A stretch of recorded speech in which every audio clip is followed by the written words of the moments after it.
maybe we can have Luce read it. Okay, sure. I mean, now I'm just gonna get bombarded with people trying to like dox me and attack me. No one's gonna dox you. Being a woman. No one's just. Do you want to just read it? Okay. I would love to, because I believe I could actually have a productive conversation despite the tacky appearance of the podcast. However, I value my privacy too much and would not want to be public in that way and will therefore decline. Say what you will about women and the criticisms of the age of New Woman, but the reality is your entire production is founded on the exploitation and profitability of young women, women of color, and trying to downplay the women experience. But you're living proof of that hypocrisy. It's the over-hypersexualization of women that you are also critical of while profiting off of, such as promoting while also criticizing only. I've watched a few of your clips, and it seems the majority of your responses are irrelevant to debate questions or specifically targeting a certain type of woman in order to make women overall appear uneducated, and that is coming from a fairly temper-minded individual who has been exposed to many political ideologies and who does not participate in something like, not that there's anything wrong with it, but etc. I hope you at least acknowledge that the profitability of your work is no more dignified than any women's means of career. I'm just saying that there was nothing to debate, that it was objective. So this show is objectively exploitative? I think so, for sure. You're exploiting based off of women's opinions and objectifying women and feeding into the incel. Objectifying, okay. I mean, it's kind of the incel mindset. What's the incel mindset? Well, a lot of podcast consumption, I'm sure there are so many really hold on, interesting... sorry, before I ask you questions, we'll just finish reading it. Oh, sorry. Of a person or considering their judgment, not influenced by personal feelings or opinion, considering and representing facts. Since it's a fact that you exploit aspects of sex work as clickbait and profit off of making a fool of women based on two facts, not influenced by my personal opinion, since you have no notion of my beliefs of sex work or otherwise, I would argue conclusively that that is objective. I see like clickbait clips of girls like bouncing or like zooming in on certain things. I mean, like I said, this was over a year ago, and I'm sure your content has changed and evolved since then. But I would argue that a lot of the stuff that you're hypercritical of is the same reason why your platform is so profitable. So you mean because there's OnlyFans girls that come on the show? I feel like you just didn't listen to anything that I just said in that case. But I did. It's literally pulled up there. I listened to everything that you just said, and I don't know if you know this or not, but I actually take notes as we go. If you don't mind, I'll try to steelman your position back to you. You believe that it's profitable for Brian to bring on women because it's pandering to a certain subset of an audience that wants to watch women be humiliated and treated like garbage, and you believe that that's a profitable business model. Did I get that roughly correct? I'm paraphrasing, of course. Correct. What's that? Correct, sorry. I'm sorry, you got to speak right into the mic. Correct. Oh, sorry. Correct, okay, thank you. Yeah, no problem. Just understand I'm remote, so I can't hear you unless your mouth is close to the mic. Sorry. So to respond to this, then why do they come on? I think they come on for, I'm sure everyone has all sorts of different reasons. Yeah, what do you think those reasons are? To promote maybe their social media platforms and try to profit them. I'm not saying that women can't profit from this type of work. Just stick with the question. Why do you think they come on? I think they come on for either money, attention,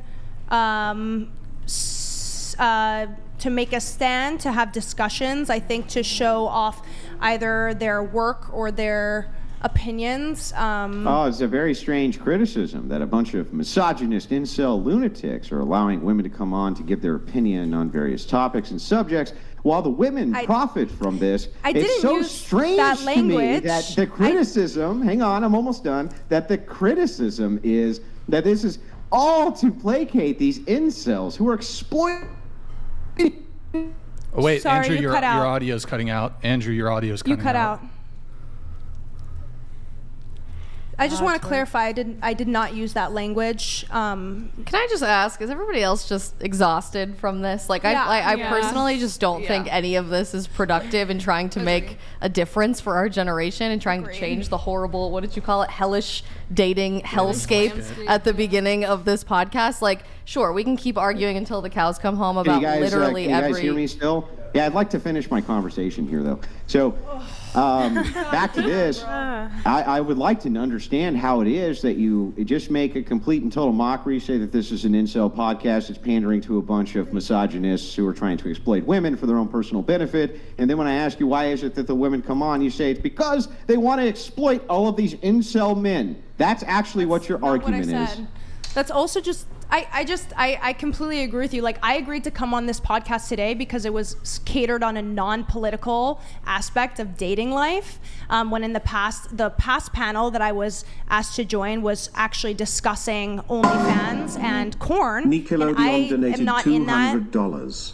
I didn't know you were an of model. You did a great job of allowing yourself to be made a fool of.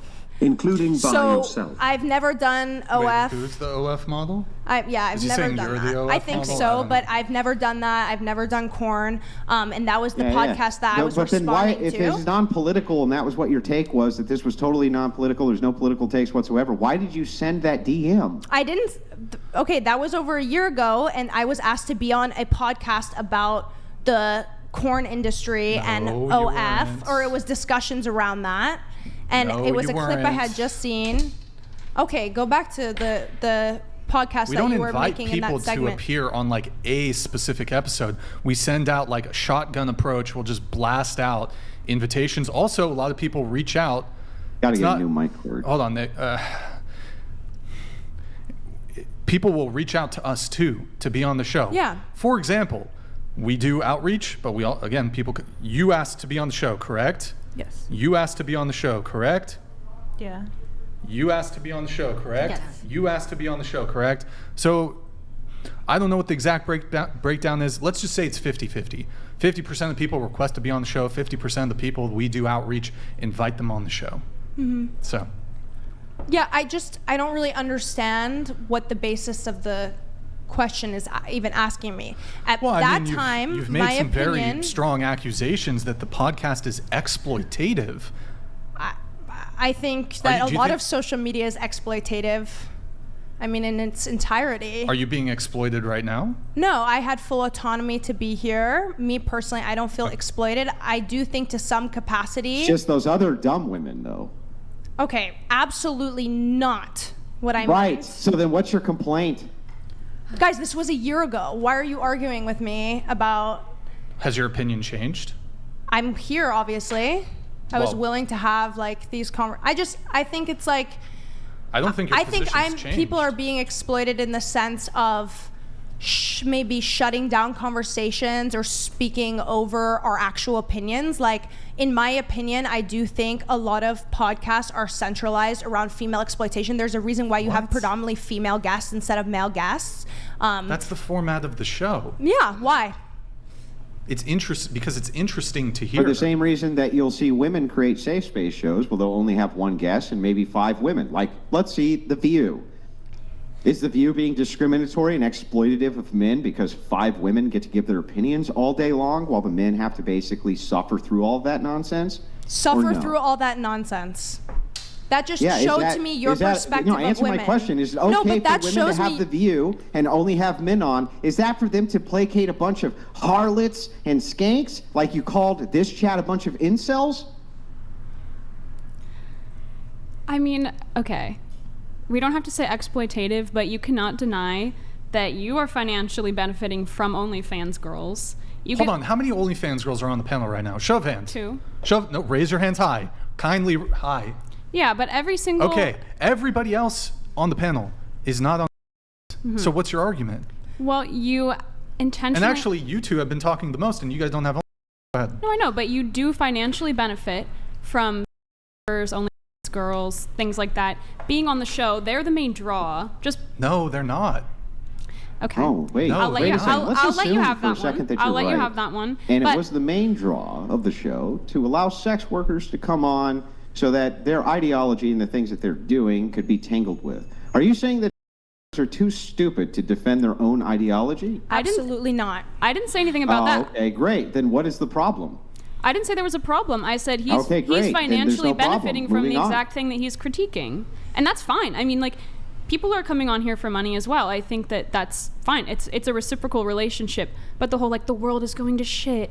Oh, women are wayward. I mean, you're making money. You're getting sent thousands of dollars from these wayward women. They're being on exploited. Here. Oh, it's terrible. They have no autonomy. I didn't say it was exploitative. I say, no, they absolutely have autonomy. But the incels are trying to exploit them while we're exploiting the incels. When did I say it was exploitative? When did I say it was exploitative? She did. You might have. You seem to be defending it. She did. She did. And the thing is like, you did agree with it. You piggybacked off of the argument, and you literally started with, there's no doubt that you're profiting off of these girls. I mean, why that you're doing this podcast for money? That's not an argument. They're saying it's exploitative because women will come on here and try and voice their opinion. And just in my experience and observation of the show, we get talked over quite a lot, and we don't really get to say what we want to.